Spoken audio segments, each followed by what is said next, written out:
வணக்கம். வேந்தரின் கண்ணுறங்கும் வேளை இரவு செய்திகளுக்காக காவேரி ஜெகநாதன். முதலில் தலைப்புச் செய்திகள். நாளை புதிய தமிழக அமைச்சரவையின் முதல் கூட்டம் முதல்வர் பன்னீர்செல்வம் தலைமையில் நடைபெறுகிறது.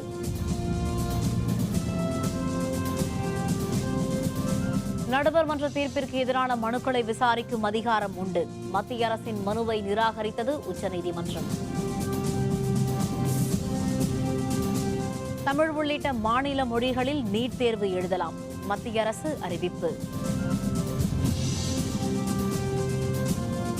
எதிர்க்கட்சி உறுப்பினர்கள் தொடர் அமளி. நாடாளுமன்ற இரு அவைகளும் ஒத்திவைப்பு. சென்னையில் இரண்டாவது நாளாக தொடரும் சோதனை. 106 கோடி ரூபாய் மற்றும் 127 கிலோ தங்கம் பறிமுதல். தமிழக அமைச்சரவை கூட்டம் முதல்வர் ஓ பன்னீர்செல்வம் தலைமையில் நாளை பகல் 11:30 மணிக்கு நடைபெறுகிறது. சென்னை அப்பல்லோ மருத்துவமனையில் உடல்நலக்குறைவால் அனுமதிக்கப்பட்டிருந்த முதல்வர் ஜெயலலிதா கடந்த 5ஆம் தேதி காலமானார். இதனையடுத்து முதல்வரின் துறைகளை கவனித்து வந்த நிதியமைச்சர் ஓ பன்னீர்செல்வம் 6ஆம் தேதி புதிய முதல்வராக தேர்ந்தெடுக்கப்பட்டார். நள்ளிரவில் ஆளுநர் மாளிகையில் நடந்த நிகழ்ச்சியில் முதல்வர் ஓ பன்னீர்செல்வம் மற்றும் 31 அமைச்சர்களும் பதவியேற்றனர். இதைத் தொடர்ந்து முதல்வர் ஓ பன்னீர்செல்வம் தலைமையிலான தமிழக அமைச்சரவையின் முதல் கூட்டம் தலைமைச் செயலகத்தில் நாளை பகல் 11:30 மணிக்கு நடைபெறுகிறது. முதல்வர் ஜெயலலிதா மறைவுக்கு பின்னர் முதல்வர் பன்னீர்செல்வம் தலைமையில் முதன்முறையாக நடைபெறும் அமைச்சரவை கூட்டம் இதுவாகும். கூட்டத்தில் காவிரி விவகாரம் உள்ளிட்ட முக்கிய அம்சங்கள் தொடர்பாக விவாதிக்கப்படும் என எதிர்பார்க்கப்படுகிறது. மறைந்த முதல்வர் ஜெயலலிதாவின் தோழி சசிகலாவை இன்றும் சென்னை போயஸ் தோட்ட இல்லத்திற்கு சென்று முதல்வர் ஓ பன்னீர்செல்வம் சந்தித்து பேசினார். ஜெயலலிதா மறைவுக்கு பின் முதல்வராக பொறுப்பேற்றுள்ள ஓ பன்னீர்செல்வம் ஏற்கனவே நேற்று சசிகலாவை சந்தித்து பேசினார். இன்றும் போயஸ் தோட்ட இல்லத்திற்கு சென்ற பன்னீர்செல்வத்துடன் மக்களவை துணைத் தலைவர் தம்பிதுரையும் சென்றார். தமிழக அமைச்சர்கள் செல்லூர் ராஜு, விஜயபாஸ்கர், தங்கமணி ஆகியோரும் போயஸ் தோட்ட இல்லத்திற்கு சென்று சசிகலாவை சந்தித்தனர்.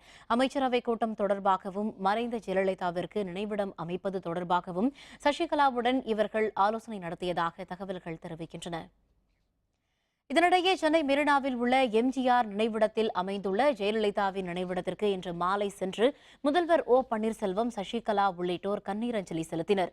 தமிழக அமைச்சர்கள் எடப்பாடி பழனிசாமி, வேலுமணி, தங்கமணி, ஸ்ரீனிவாசன் உள்ளிட்டோரும் அஞ்சலி செலுத்தினர். மேலும் சசிகலா மற்றும் இளவரசி குடும்பத்தினரும் ஜெயலலிதா நினைவிடத்தில் அஞ்சலி செலுத்தினர். காவிரி நடுவர் மன்ற தீர்ப்பை எதிர்த்து மாநில அரசுகள் தாக்கல் செய்யும் மனுவை விசாரிக்கும் அதிகாரம் உள்ளது என உச்சநீதிமன்றம் தீர்ப்பளித்துள்ளது. காவிரி நடுவர் மன்ற தீர்ப்பு தொடர்பாக கர்நாடகம், தமிழகம், கேரளம் உள்ளிட்ட மாநிலங்கள் மனு தாக்கல் செய்திருந்தன. மேலும் காவிரி நடுவர் மன்ற தீர்ப்பை எதிர்த்து மாநில அரசுகள் தொடர்ந்த வழக்கை உச்சநீதிமன்றம் விசாரிக்க அதிகாரம் உள்ளதா என மத்திய அரசு ஆட்சேப மனு தாக்கல் செய்தது. உச்சநீதிமன்ற நீதிபதிகள் அமிதவராய், தீபக் மிஸ்ரா ஆகியோர் தலைமையிலான அமர்வு இதன் மீது விசாரணை நடத்தியது. காவிரி நடுவர் மன்றம் தொடர்பான மனுக்களை விசாரிக்கும் அதிகாரம் இல்லை என்ற மத்திய அரசின் வாதத்தையும் உச்சநீதிமன்றம் நிராகரித்தது. காவிரி நடுவர் மன்ற தீர்ப்பை எதிர்த்து தாக்கல் செய்யப்படும் மனுக்களை விசாரிக்க உச்சநீதிமன்றத்திற்கு அதிகாரம் உண்டு என்று தீர்ப்பளித்தது. வரும் 15ஆம் தேதி வரை காவிரியில் இருந்து 2000 கன அடி நீர் திறக்கவும் கர்நாடகத்திற்கு உத்தரவிட்டது. காவிரி நடுவர் மன்ற விவகாரம் தொடர்பான வழக்கு விசாரணையை வரும் 15ஆம் தேதிக்கு உச்சநீதிமன்றம் ஒத்திவைத்தது. மருத்துவ படிப்பிற்கான பொது நுழைவுத் தேர்வை தமிழ் உள்ளிட்ட மாநில மொழிகளிலும் மாணவர்கள் எழுதலாம் என மத்திய அரசு தெரிவித்துள்ளது. மருத்துவ மாணவர் நுழைவுத் தேர்வு குறித்து மக்களவையில் மத்திய சுகாதாரத்துறை இணையமைச்சர் அனுப்பிரியா பட்டேல் விளக்கம் அளித்துள்ளார். அசாம், வங்காளம், குஜராத்தி, தெலுங்கு ஆகிய மொழிகளிலும் மருத்துவ பொதுத் தேர்வை மாணவர்கள் எழுதலாம் என்றும் மத்திய அரசு கூறியுள்ளது.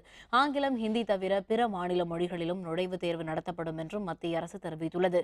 மருத்துவ படிப்பில் மாநில இடஒதுக்கீட்டை சம்பந்தப்பட்ட மாநிலங்களே முடிவு செய்யலாம் என மக்களவையில் மத்திய சுகாதாரத்துறை இணையமைச்சர் அனுப்பிரியா பட்டேல் தெரிவித்தார். ரூபாய் நோட்டு விவகாரத்தில் பிரதமர் பதிலளிக்க வலியுறுத்தி எதிர்க்கட்சிகள் அமளியில் ஈடுபட்டதால் மக்களவை வரும் 14ஆம் தேதி வரை ஒத்திவைக்கப்பட்டது. நாடாளுமன்ற குளிர்கால கூட்டத்தொடர் கடந்த மாதம் 16ஆம் தேதி தொடங்கியது. இக்கூட்டத்தொடரின் முதல் நாளில் இருந்து ரூபாய் நோட்டு அறிவிப்பை திரும்பப் பெற வலியுறுத்தி எதிர்க்கட்சிகள் அமளியில் ஈடுபட்டு வருகின்றன. தற்போதைய கூட்டத்தொடரில் எந்த நடவடிக்கையும் எடுக்க விடாமல் எதிர்க்கட்சிகள் இரு அவைகளையும் முடக்கி வருகின்றன. இன்று காலை மக்களவை கூடியதும் ரூபாய் நோட்டு விவகாரத்தில் வாக்கெடுப்புடன் கூடிய விவாதம் விவாதம் நடத்த வேண்டும் என எதிர்க்கட்சி உறுப்பினர்கள் முழக்கமிட்டனர்.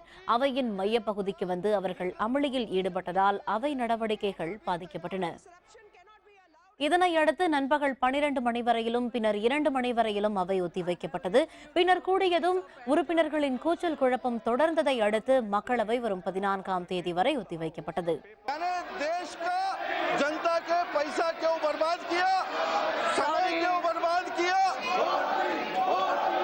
The House stands adjourned to meet on Wednesday, the 14th December 2016.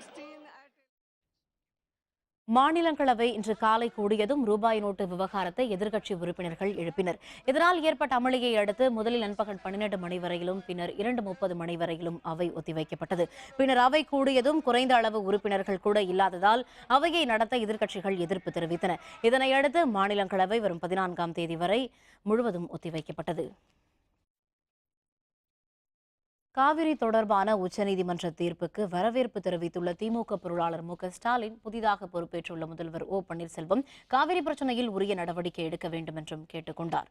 Chennai கோபாலபுரத்தில் திமுக தலைவர் கருணாநிதியை சந்தித்த பின்னர் செய்தியாளர்களை ஸ்டாலின் சந்தித்தார். அப்போது பேசிய அவர் சட்டப்பேரவையின் சிறப்பு கூட்டத்தை கூட்டி தமிழகத்தை வறட்சி மாநிலமாக அறிவிக்க வேண்டும் என்றும் ஸ்டாலின் வலியுறுத்தினார்.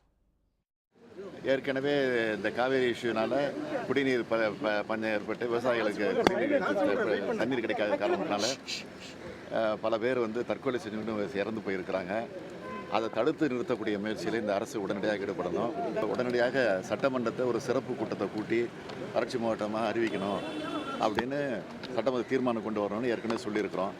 ஆக புதிதாக பொறுப்பேற்று இருக்கக்கூடிய முதலமைச்சர் இதற்குரிய நடவடிக்கை. மத்திய அமைச்சராக இருந்தபோது பிஎஸ்என்எல் இணைப்புகளை முறைகேடாக பயன்படுத்தி அரசுக்கு வருவாய் இழப்பு ஏற்படுத்தியதாக தொடரப்பட்ட வழக்கில் முன்னாள் மத்திய அமைச்சர் தயாநிதி மாறன், அவருடைய சகோதரரும் சன் குழும தலைவருமான கலாநிதி மாறன் ஆகியோர் மீது சிபிஐ இன்று குற்றப்பத்திரிகையை தாக்கல் செய்துள்ளது.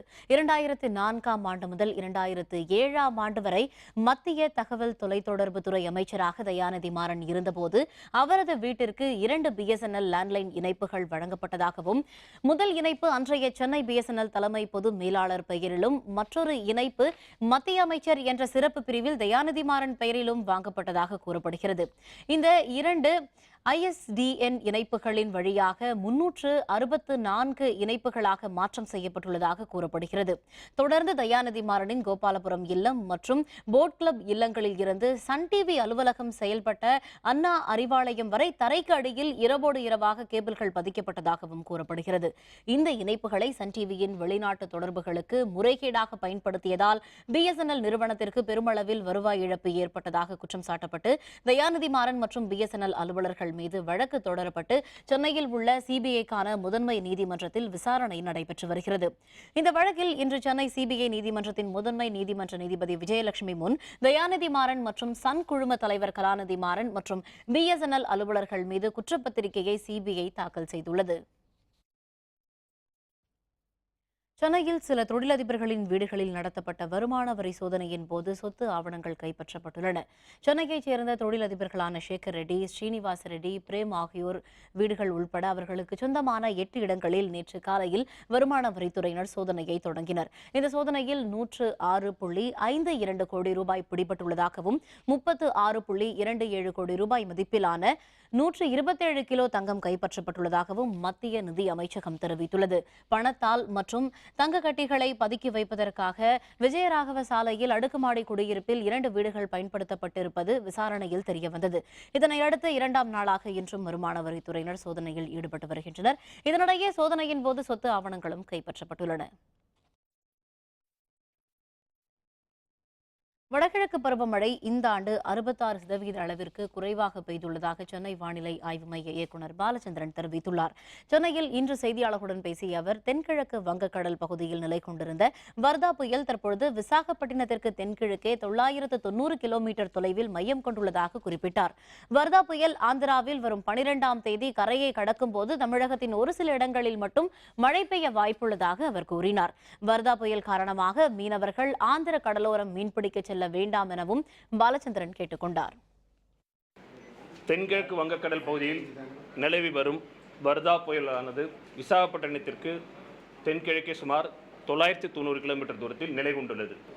வரும் 12ஆம் தேதி மாலை நெல்லூருக்கும் காக்கிநாடாவுக்கும் இடையே கரையை கடக்கக்கூடும். மீனவர்கள் வரும் 10ஆம் தேதி முதல் ஆந்திர கடற்கரை பகுதியில் செல்ல வேண்டாம் என்று கேட்டுக்கொள்ளப்படுகிறார்கள். ஜெயலலிதா நினைவிடத்தில் குவியும் மக்கள், மனதில் நீங்கா இடம் பிடித்தவர் என புகழாரம். விவரம் விளம்பர இடைவேளைக்கு பிறகு.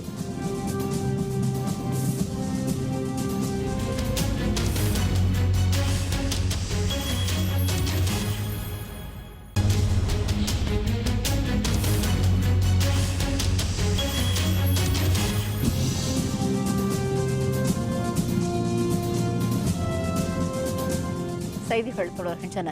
சென்னை மெரினா கடற்கரையில் மறைந்த தமிழக முதல்வர் ஜெயலலிதா அடக்கம் செய்யப்பட்டுள்ள இடத்தில் 4வது நாளாக இன்றும் ஆயிரக்கணக்கான மக்கள் நேரில் சென்று அஞ்சலி செலுத்தினர்.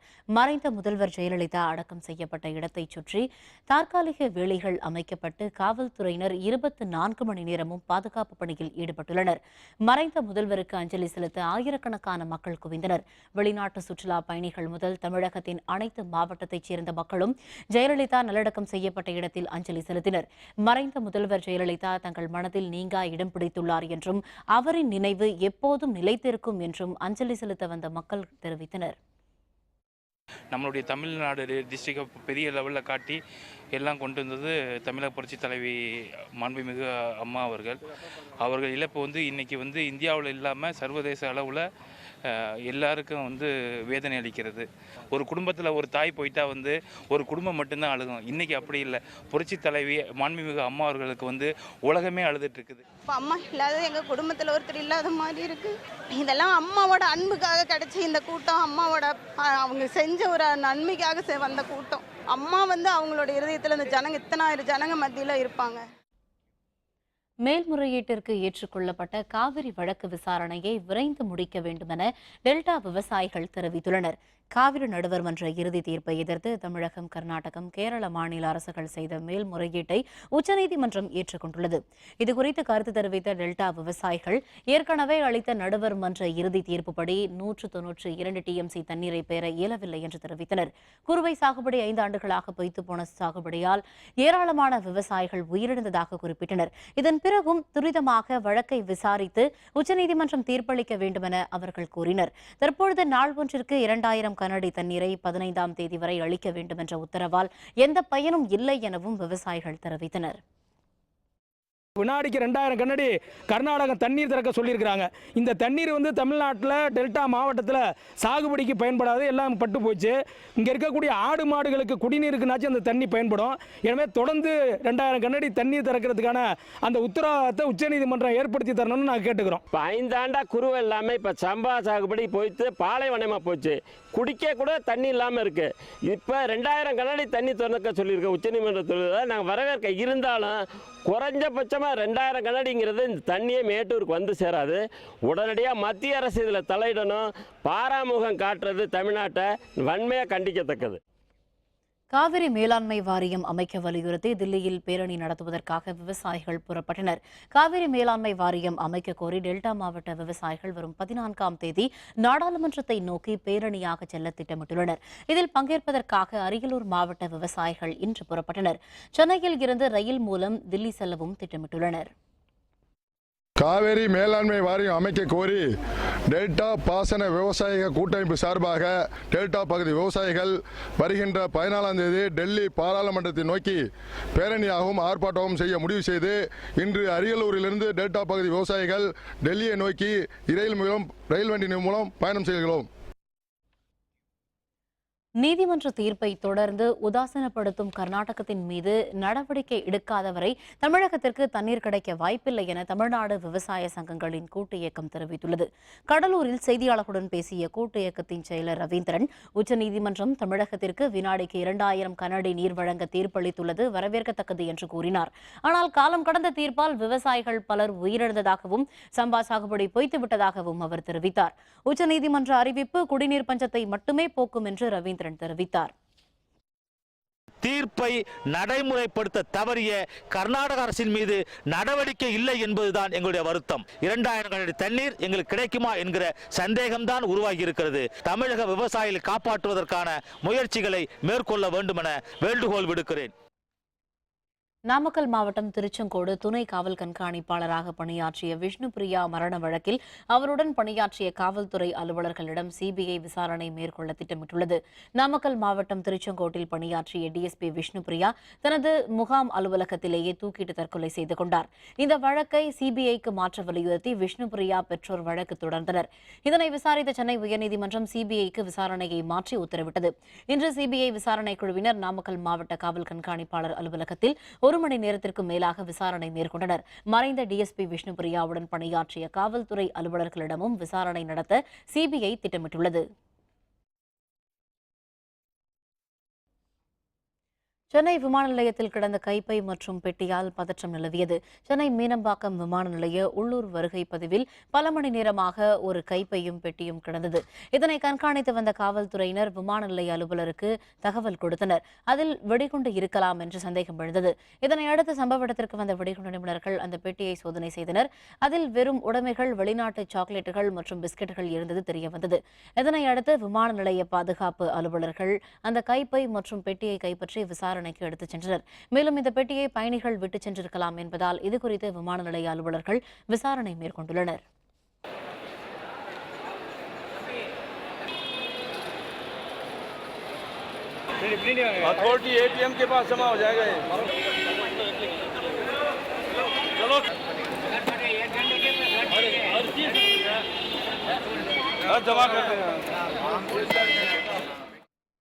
வடசென்னை அனல்மின் நிலையத்தில் ஏற்பட்ட பழுது காரணமாக 210 மெகாவாட் மின் உற்பத்தி பாதிக்கப்பட்டுள்ளது. திருவள்ளூர் மாவட்டம் அத்திப்பட்டு புதுநகர் வடசென்னை அனல்மின் நிலையத்தில் 2 நிலைகள் இயங்கி வருகின்றன. இதில் முதலாவது நிலையில் 3 அலகுகளில் தலா 210 மெகாவாட் மின்சாரமும், 2வது அலகில் தலா 600 மெகாவாட் மின்சாரமும் உற்பத்தி செய்யப்படுகின்றன. முதலாவது அலகில் ஏற்பட்ட பாதிப்பால் மின் உற்பத்தி தடைப்பட்டுள்ளது. கொதிகலனை சரி செய்யும் பணியில் ஈடுபட்டுள்ளதாக தெரிவித்த அனல்மின் நிலைய அலுவலர்கள் விரைவில் மின் உற்பத்தி தொடங்கப்படும் என்று தெரிவித்தனர். திருநெல்வேலி ரயில்வே நிலைய பராமரிப்பு பணிக்காக வந்த நெல்லை விரைவு ரயிலின் கடைசி பெட்டி தடம் புரண்ட விபத்திற்குள்ளானது. இதில் 3 பேருக்கு லேசான காயம் ஏற்பட்டது. திருநெல்வேலி ரயில் நிலையத்தில் கடைசி பகுதியில் நெல்லை, பிலாஸ்பூர், ஜம்முதாவி ரயில் நிலைகளில் பராமரிப்பு பணிகள் நடைபெறுகின்றன. இன்று காலை பராமரிப்பு பணிக்காக வந்த நெல்லை விரைவு ரயிலின் கடைசி பெட்டி தடம் புரண்ட விபத்திற்குள்ளானது. அப்போது பணியில் இருந்த 3 ஊழியர்களுக்கு லேசான காயம் ஏற்பட்டது. ரயில்வே மருத்துவமனையில் அவர்கள் அனுமதிக்கப்பட்டனர். ரயில்வே காவல்துறையினர் மற்றும் ரயில்வே அலுவலர்கள் விபத்திற்கான காரணம் குறித்து விசாரணை நடத்தி வருகின்றனர். தருமபுரி மாவட்டம் பென்னாகரத்தில் வங்கி ஏடிஎம்மில் பணம் எடுக்க வரிசையில் நின்றபோது மயங்கி விழுந்த முன்னாள் அரசு அலுவலர் ஒருவர் உயிரிழந்தார். பென்னாகரத்தில் உள்ள இந்தியன் வங்கி ஏடிஎம்மில் தனது மாத ஓய்வூதிய தொகையை எடுப்பதற்காக ஓய்வு பெற்ற கிராம நிர்வாக அலுவலரான கோபால்ராவ் என்பவர் வரிசையில் நின்றார். நீண்ட நேரம் வரிசையில் காத்திருந்த இவர் திடீரென மயங்கி விழுந்தார். பென்னாகரம் அரசு மருத்துவமனைக்கு அவர் கொண்டு செல்லப்பட்டார். இவரை பரிசோதித்த மருத்துவர்கள் அவர் உயிரிழந்ததாக அறிவித்தனர். இதனைத் தொடர்ந்து அவரது உடல் கிருஷ்ணகிரியில் உள்ள இவரது சொந்த வீட்டிற்கு கொண்டு செல்லப்பட்டது. புதுக்கோட்டை மாவட்டத்தில் இயங்கி வரும் அரசு மதுபான கடையை அகற்றக்கோரி ஏராளமானோர் கடையை முற்றுகையிட்டு போராட்டத்தில் ஈடுபட்டனர். கந்தர்வக்கோட்டை அருகே உள்ள தச்சன்குறிச்சி கிராமத்தில் இயங்கி வரும் அரசு மதுபான கடையால் இளைஞர்கள் மதுபோதைக்கு அடிமையாகி சீரடைந்து வருகின்றனர். இதனால் இந்த மதுக்கடையை அகற்றக்கோரி 100க்கும் அதிகமானோர் கடையை முற்றுகையிட்டு போராட்டத்தில் ஈடுபட்டனர். தகவல் அறிந்து வந்த காவல்துறையினர் போராட்டத்தில் ஈடுபட்டவர்களிடம் பேச்சுவார்த்தை நடத்தி உரிய நடவடிக்கை எடுப்பதாக உறுதியளித்தனர். பின்னர் மறியலை தற்காலிகமாக விலக்கிக் கொண்டு மக்கள் கலைந்து சென்றனர். குடும்பத்துல வந்து 1 ரூபா சம்பாரிச்சாலும் அந்த 1 ரூபாயில கார்வா மிச்சம் வீட்டுக்கு வர்றதில்ல. எவ்வளவு வர நாங்க எவ்வளவோ பெட்டிஷன் கொடுத்தோம், நாங்க எழுதி கொடுத்தோம், மனு கொடுத்தோம். எங்களுக்கு இதுக்கு தீர்வே காணவில்லை. நாங்க 1 வாரமா நாங்களும் இதுக்கு தீர்வு காணணும்னு போராடுறோம். 3 நாளா போராட்டம் பண்றோம். ஆனா எங்களுக்கு எந்த முயற்சியும் கிடைக்க மாட்டேங்குது. எல்லாரையும் நாய் விரட்டி அங்க ஓடு இங்கே ஓடுன்னு விரட்டுறாங்க. எங்களுக்கு நல்ல தீர்வு இந்த தச்சங்குறிச்சி கிடைக்கணும். நாங்க கிராம மக்கள் அனைவரும் சேர்ந்து இந்த முடிவை எடுத்திருக்கோம். எங்களுக்கு நல்ல தீர்வு கிடைக்கணும். டாஸ்மார்க் கடை ஒழியணும். முதல்வர் ஜெயலலிதாவின் மறைவை தொடர்ந்து பள்ளி கல்லூரிகளுக்கு 3 நாள் விடுமுறை அறிவிக்கப்பட்டிருந்தது. விடுமுறைக்கு பின் தமிழகத்தில் பள்ளி கல்லூரிகள் இன்று மீண்டும் திறக்கப்பட்டன. இதனையடுத்து ஜெயலலிதாவின் மறைவிற்கு அஞ்சலி செலுத்தும் நிகழ்ச்சிகள் அனைத்து பள்ளிகளிலும் நடைபெற்றன. மேலும் தமிழகத்தின் பல இடங்களில் நடைபெற்ற மௌன ஊர்வலம் மற்றும் அஞ்சலி நிகழ்ச்சிகளில் ஏராளமானோர் கலந்து கொண்டு கண்ணீர் அஞ்சலி செலுத்தினர். தமிழகத்தில் இன்று பள்ளிகள் திறக்கப்பட்டவுடன் முதல்வர் ஜெயலலிதா மறைவுக்கு அஞ்சலி தெரிவிக்கப்பட்டது. சென்னை அசோக் நகரில் உள்ள அரசு மேல்நிலைப்பள்ளி ஆசிரியர்கள் மற்றும் மாணவிகள் மறைந்த முதல்வர் ஜெயலலிதாவின் உருவப்படத்திற்கு மலர் தூவியும் மாலை அணிவித்தும் அஞ்சலி செலுத்தினர். ஜெயலலிதாவின் மறைவு காரணமாக ஒத்திவைக்கப்பட்ட +1, +2 வகுப்புகளுக்கான அரையாண்டு தேர்வுகள் இன்று முதல் தொடங்கின. ஈரோடு மாவட்டத்தில் உள்ள அனைத்து பள்ளிகளிலும் ஆசிரியர்கள் மற்றும் மாணவ மாணவியர்கள் முதல்வர் ஜெயலலிதாவின் உருவப்படத்திற்கு மலர் தூவி அஞ்சலி செலுத்தினர். கரூர் மாவட்டத்தில் உள்ள வீரக்கியம் அரசு உயர்நிலைப் பள்ளியின் ஆசிரியர்கள் மாணவ மாணவிகள் ஜெயலலிதாவின் உருவப்படத்திற்கு மலர் தூவி அஞ்சலி செலுத்தினர். பின்னர் நடைபெற்ற மௌன அஞ்சலியில் மாணவ மாணவிகள் கலந்து கொண்டனர். மதுரை தெற்கு வெளிவீதியில் உள்ள மாநகராட்சி ஈவேரா மகளிர் மேல்நிலைப்பள்ளி இன்று காலை தொடங்கியது. வகுப்புகள் தொடங்குவதற்கு முன்பு மறைந்த முதல்வர் ஜெயலலிதாவிற்கு இரங்கல் கூட்டம் நடைபெற்றது. அங்குள்ள திடலில் திரண்ட மாணவிகள் மற்றும் ஆசிரியர்கள் முதல்வர் ஜெயலலிதா மறைவுக்கு மௌன அஞ்சலி செலுத்தினர். பின்னர் அங்கு வைக்கப்பட்டிருந்த முதல்வர் ஜெயலலிதா திருவுருவப்படத்திற்கு மலர் தூவி மாணவிகளும் மரியாதை செலுத்தினர். பாளையங்கோட்டை சாரல்தக்கர் பள்ளியில் நடைபெற்ற அஞ்சலி நிகழ்வில் மாவட்ட முதன்மை கல்வி அலுவலர் மற்றும் மாணவியர் ஆசிரியர்கள் கலந்து கொண்டனர். 2 நிமிட அமைதி அஞ்சலி கடைபிடிக்கப்பட்டது. பின்னர் அங்கு வைக்கப்பட்டிருந்த மறைந்த ஜெயலலிதாவின் உருவப்படத்திற்கு கல்வி அலுவலர், ஆசிரியர்கள், மாணவிகள் உள்ளிட்டோர் மலர் தூவி அஞ்சலி செலுத்தினர். இதேபோல் கோவை மாவட்டம் முழுவதும் தனியார் மற்றும் அரசு பள்ளிகள் இன்று காலை திறக்கப்பட்டன. கோவை ராஜவீதியில் உள்ள பள்ளியில் முதல்வர் ஜெயலலிதாவு மறைவுக்கு அஞ்சலி செலுத்தும் நிகழ்வு நடைபெற்றது. இதில் மாவட்ட முதன்மை கல்வி அலுவலர் அருள்முருகன், மாணவ மாணவியர், ஆசிரியர்கள் உள்பட ஏராளமானோர் கலந்து கொண்டு மௌன அஞ்சலி செலுத்தினர். பின்பு ஜெயலலிதாவின் திருவுருவப்படத்திற்கு அனைவரும் மலர் தூவி மரியாதை செலுத்தினர். தமிழக முதல்வர் மறைவை ஒட்டி புதுச்சேரியில் நடைபெற்ற இரங்கல் பேரணியில் திரளான அதிமுகவினரும் மக்களும் கலந்து கொண்டனர். மறைந்த முதல்வர் ஜெயலலிதாவிற்கு அஞ்சலி செலுத்தும் விதமாக புதுச்சேரியில் அதிமுக தொண்டர்கள் ஊர்வலமாக சென்றனர். இதில் அதிமுக நிர்வாகிகளும் தொண்டர்களும் திரளான மக்களும் கலந்து கொண்டனர். மௌன ஊர்வலத்தின் இறுதியில் அதிமுக தொண்டர்கள் மலர் தூவி கண்ணீர் மல்க அஞ்சலி செலுத்தினர். இதேபோல் கன்னியாகுமரி மாவட்டம் நாகர்கோவிலில் அனைத்துக் கட்சி சார்பில் மௌன ஊர்வலம் நடைபெற்றது. வடசேரியில் இருந்து தொடங்கிய பேரணி வேப்பமுடு நகராட்சியில் முடிவடைந்தது. மௌன அஞ்சலியின் இறுதியில் ஜெயலலிதாவின் உருவப்படத்திற்கு மாலை அணிவித்து மரியாதை செலுத்தினர். மறைந்த தமிழக முதல்வர் ஜெயலலிதாவிற்கு திருச்சியில் அதிமுகவினர் சார்பில் மௌன ஊர்வலம் நடைபெற்றது. ஜெயலலிதாவின் புகைப்படம் வைக்கப்பட்ட அலங்கார வண்டியுடன் மரக்கட்டை எம்ஜிஆர் சிலை முன்பு தொடங்கிய மௌன ஊர்வலம் காந்தி மார்க்கெட் வழியாக சிந்தாமணி அண்ணா சிலை அருகே நிறைவு பெற்றது. இதில் திரளான அதிமுக தொண்டர்கள் கலந்து கொண்டு கண்ணீர் அஞ்சலி செலுத்தினர். சேலம் மாநகர மாவட்ட அதிமுக சார்பில் மலர்களால் அலங்கரிக்கப்பட்ட வாகனத்தில் ஜெயலலிதாவின் உருவப்படம் வைக்கப்பட்டு மௌன ஊர்வலம் நடைபெற்றது. இதில் பெண்கள் ஒப்பாரி வைத்து தங்களது சோகத்தை வெளிப்படுத்தி கண்ணீர் அஞ்சலி செலுத்தினர். சேலம் தாதகப்பட்டி பகுதியில் இருந்து தொடங்கி சட்டமன்ற, நாடாளுமன்ற உறுப்பினர்கள் முன்னிலையில் நடைபெற்ற இந்த ஊர்வலம் இறுதியாக அண்ணா சிலையை அடைந்தது. அண்ணா சிலை அருகே வைக்கப்பட்ட அவரது உருவப்படத்திற்கு அதிமுகவினர் மலரஞ்சலி செலுத்தினர். திருவாரூர் அருகே நன்னிலத்தில் ரயில் தடம் புரண்டு விபத்திற்குள்ளானால் மீட்பு பணிகளை விரைவாக மேற்கொள்வது குறித்த விபத்து ஒத்திகை நிகழ்ச்சி நடைபெற்றது. நன்னிலம் அருகே முடிகொண்டான் என்ற இடத்தில் மன்னார்குடியில் இருந்து மயிலாடுதுறை சென்ற பயணிகள் ரயில் தடம் புரண்டு விபத்து ஏற்பட்டதாக திருச்சி ரயில்வே நிர்வாகம் அறிவித்தது. இதையடுத்து விழுப்புரத்தில் இருந்து மீட்பு ரயில் புறப்பட்டது. திருவாரூர் ரயில்வே ஊழியர்கள், தீயணைப்பு மற்றும் காவல்துறையினர், ஆம்புலன்ஸ் மற்றும் பல தரப்பினரும் தயாராகினர். நன்னிலம் உள்ளிட்ட பல இடங்களில் இருந்து தீயணைப்பு வாகனங்கள் வந்தன. காவல்துறை உள்பட பலரும் மீட்பு பணிக்காக தயாரான போது ரயில் எந்த விபத்துமின்றி புறப்பட தயாரானது. இதனை கண்ட அனைவரும் அதிர்ச்சி அடைந்தனர். பின்னர் விபத்து நேரிடும் போது மீட்பு பணிகள் விரைவாக நடைபெறுகிறதா என்பதை கண்காணிக்கும் ஒத்திகை நிகழ்ச்சி என அறிந்த மீட்பு குழுவினர் ஏமாற்றமடைந்து திரும்பினர். சிவகங்கை மாவட்டம் இளையாங்குடி அருகே உள்ள கண்ணமங்கலத்தில் அருள்மிகு ஸ்ரீவள்ளி தெய்வானை உடனுரை ஸ்ரீ சுப்பிரமணிய சுவாமி கோவிலில் அஷ்டபந்தன மகா குடமுழுக்கு விழா சிறப்பாக நடைபெற்றது. மிக பழமையான இந்த கோவிலில் உள்ள விநாயகர் சன்னதி, முருகப்பெருமான், நவகிரகங்கள் மற்றும் பரிவார தெய்வங்களின் சன்னதிகள் புனரமைக்கப்பட்டு இன்று மகா கும்பாபிஷேகம் நடைபெற்றது. கடந்த 10ஆம் தேதி முதல் 4 கால பூஜைகள் நடத்தப்பட்டு இன்று மகா பூர்ணாகுதி அளிக்கப்பட்டு மேள வாத்தியங்கள் முழங்க கோபுர கலசங்களுக்கு சிவாச்சாரியர்கள் வேத மந்திரங்கள் முழங்க புனித நீரால் அபிஷேகம் செய்தனர். பின்னர் மூலவர் முருகப்பெருமான் மற்றும் பரிவார தெய்வங்களுக்கு புனித நீரால் அபிஷேகம் செய்யப்பட்டது. இதனைத் தொடர்ந்து கலசங்களுக்கு தீப ஆராதனை காட்டப்பட்டு பக்தர்களுக்கு புனித நீர் தெளிக்கப்பட்டது. குடமுழுக்கு விழாவில் திரளான பக்தர்கள் கலந்து கொண்டு முருகப்பெருமானை வழிபட்டனர்.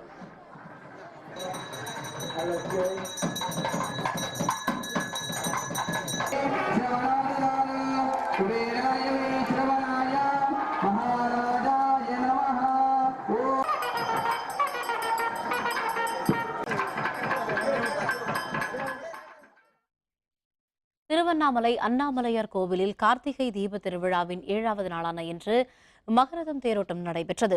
தீப திருவிழாவை ஒட்டி பஞ்சமூர்த்திகள் மகரதங்களில் வீதி உலா வந்தனர். முன்னதாக விநாயகர், முருகர், அம்மன், சண்டிகேஸ்வரர் ஆகிய சுவாமிகள் தனித்தனி ரதங்களில் அண்ணாமலையார் மற்றும் உண்ணாமலை அம்மனும் மகாரதத்திலும் வீதி உலா வந்தனர். ஆராதனைகள் முடிந்த பின்னர் அண்ணாமலைக்கு அரோகரா என முழங்கியபடி ஆயிரக்கணக்கான பக்தர்கள் வடம் பிடித்து இழுக்க மகாரதம் அசைந்து வந்த காட்சி பக்தி பரவசத்தை ஏற்படுத்தியது.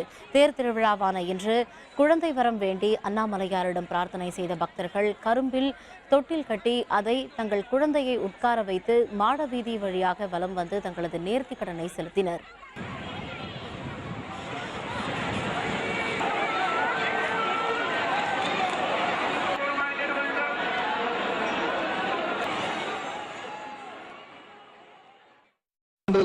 நிறைவேற்றதுக்காக வந்திருக்கேன். பயங்கர கூட்டமாக இருக்கு. எல்லாரும் கரும்பு தான் பயமா இருக்கு. இங்க எல்லாம் ரொம்ப ஃப்ரெஷ்ஷாக இருக்கு. நிறைய மக்கள் நிறைய பிளேஸ்லேருந்து வந்திருக்காங்க. இங்கிலாந்திற்கு எதிரான 4வது டெஸ்ட் போட்டி. இந்தியா 1 விக்கெட் இழப்பிற்கு 146 ரன்கள். விவரம் விளம்பர இடைவேளைக்கு பிறகு.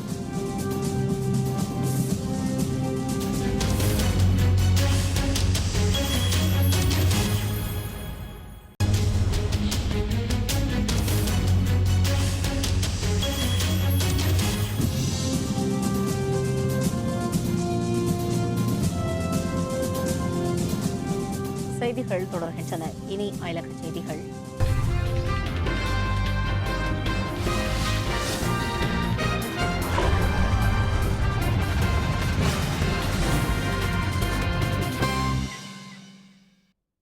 ஊழல் புகாரில் சிக்கியுள்ள தென்கொரிய அதிபரை பதவி நீக்கம் செய்யும் தீர்மானம் அந்நாட்டு நாடாளுமன்றத்தில் நிறைவேற்றப்பட்டுள்ளது. தென்கொரிய அதிபர் பார்க் சின் ஹை தலைமையிலான ஆட்சி மீது பல்வேறு ஊழல் குற்றச்சாட்டுகள் எழுந்துள்ளன. அதிபர் மீது நம்பிக்கையில்லா தீர்மானம் கொண்டு வந்து அவரை பதவியில் இருந்து நீக்க கோரி எதிர்க்கட்சியினர் வலியுறுத்தி வருகின்றனர். இதனையடுத்து தென்கொரிய நாடாளுமன்றத்தில் அதிபரை பதவி நீக்கம் செய்வதற்கான தீர்மானம் கொண்டுவரப்பட்டது. இதற்கு ஆதரவாக 234 வாக்குகளும் எதிராக 56 வாக்குகளும் கிடைத்தன. இதையடுத்து தீர்மானம் நிறைவேறியதாக பேரவைத் தலைவர் சாங் சி ஹைன் அறிவித்தார். அதிபருக்கான அதிகாரங்கள் அனைத்தும் பிரதமருக்கு மாற்றப்படுவதாகவும் பதவி நீக்கம் செய்யப்பட்ட அதிபர் மீதான வழக்குகள் உச்சநீதிமன்றத்தில் நடைபெறும் எனவும் அவர் கூறினார்.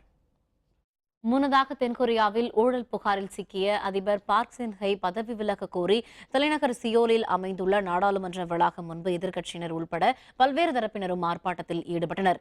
அதிபர் பதவி விலக வலியுறுத்தி அவர்கள் தொடர்ந்து முழக்கமிட்டதால் அந்த பகுதியில் ஏராளமான காவல்துறையினர் குவிக்கப்பட்டனர். இந்த தொடர் போராட்டம் காரணமாக சியோலில் பதற்றமான சூழல் நிலவியது.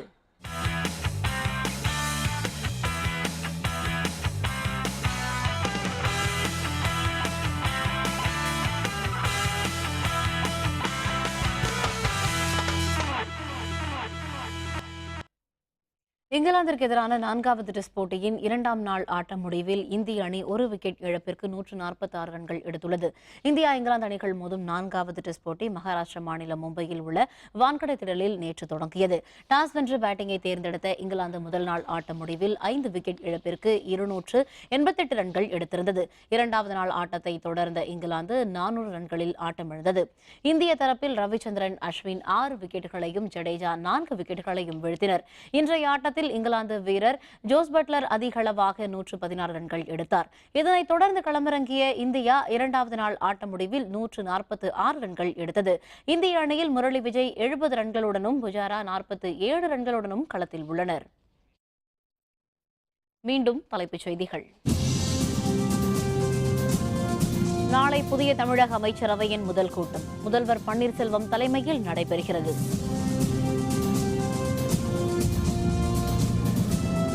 நடுவர் மன்ற தீர்ப்பிற்கு எதிரான மனுக்களை விசாரிக்கும் அதிகாரம் உண்டு. மத்திய அரசின் மனுவை நிராகரித்தது உச்சநீதிமன்றம். தமிழ் உள்ளிட்ட மாநில மொழிகளில் நீட் தேர்வு எழுதலாம். மத்திய அரசு அறிவிப்பு. எதிர்க்கட்சி உறுப்பினர்கள் தொடர் அமளி. நாடாளுமன்ற இரு அவைகளும் ஒத்திவைப்பு. சென்னையில் இரண்டாவது நாளாக தொடரும் சோதனை. 106 கோடி ரூபாய் மற்றும் 127 கிலோ தங்கம் பறிமுதல். இத்துடன் வேந்தரின் கண்ணுறங்கும் வேளை இரவு செய்திகள் நிறைவடைந்தன. மீண்டும் நாளை காலை 8 மணிக்கு இளங்கதிர் காலை செய்திகளில் சந்திப்போம். வணக்கம்.